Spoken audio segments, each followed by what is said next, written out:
What is up, gamers?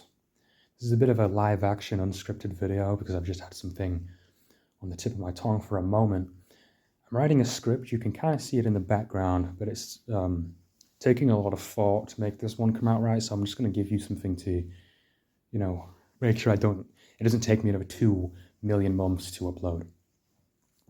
So I was just in the car back from, putting a deposit into the bank so I can buy shit because all my money was in cash. And I was just thinking about how Brazilians, if you know the code word, how they neuter our self-preservation instincts.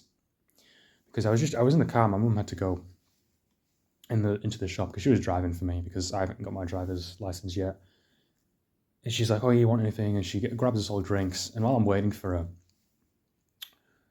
I said something about my sister. I said, You're like a bit too old. You look too old to act the way you do." And keep in mind, my sister's like 14.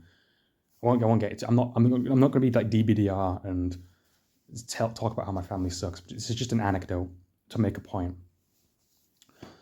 And I said something. Yeah, you look a bit old to act the way you do. And she says, "Oh yeah, I could pass for being in college. I went to the corner shop. If you know what the code word for corner shop is." And the guy there asked if I was in college. Now keep in mind, in Britain, especially in the north of England, I mean all over England really, but north it's worse because it's poorer, shittier. It's the equivalent of the American South. There's these shops all over. A lot of them are just you call them corner stores, off licenses, ran by mostly Pakistani people. And if you know anything about Pakistani people in the UK, you know it's not a good thing. These shops are largely money laundering fronts because they sell weed sometimes to kids. I know they sell weed to kids. I've known people in my area who've got weed of like Pakistanis and Muslims. They sell weed to kids and other people and drugs and stuff, and then that's how money laundering works. They report it as profit from these shops that you can barely see anybody in half the time. Yeah, my sister told me that this guy had made this remark, and immediately my first thought is, my what's it called? Survival instinct isn't the right word. Self-preservation. My self-preservation kicked in, and I said to her, "You never, ever, ever go into one of those shops ever again. You never go into that one specifically ever again." And all these types of shops. And I just explained to her, it's money laundering. They sell weed to kids. I said, they're probably selling weed to kids at your school. It's not far.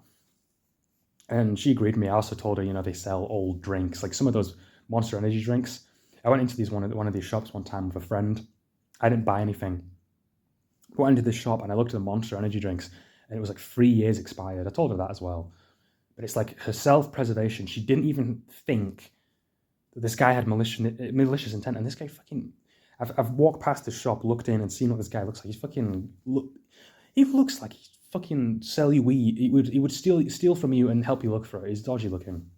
He's like my age, I think. But Pakistani people, they all have beards, so you can't tell if they're 16 or if they're like 25 half the time. But yeah, I made sure my sister wouldn't ever go in that shop again. And I was just thinking, I need to tell people. I had this like revelation as I sat in my shitty gamer chair right there. I said to her, no, this is an office chair, it's not a gamer chair. I was just saying to myself, oh, why don't I go tell people that to tell their kids not to go into that shop? Because I've seen, young people in that shop, and a lot of time I just didn't think of it. Even me, it just kind of went over my head. I didn't really think to do anything. But I thought, oh yeah, if I go tell anybody, if I start a conversation with some parents in a park, and I'm fucking 20, and have it, I could walk my mum's dog and be like, hey, don't let your kids go near that shop because X, Y, and Z. Even if they listen to me, even if they didn't immediately think I'm like trying to shit talk somebody, like people, you tell them not to do something which is obviously not a bad idea, and they will rebuke you because they've been like conditioned to ignore the. I just said it a minute ago as well. What's it called? Self-preservation instincts. Like this shop is obviously bad news. It's obviously money laundering joint, and I still see kids going into it. And they'll be selling vapes to these fucking kids as well. Because my sister tells me like half the kids on a school bus fucking vape. And, there's just a local one in this fucking tiny ass village as well. This is a pretty small town, and they're like selling, whatever. So, reminder to anybody you remind them not to go into these places. Even if you can't be like, oh, well, it's fucking invaders and blah, blah, blah, blah, blah, you make it apparent to people, especially young people, not to do it.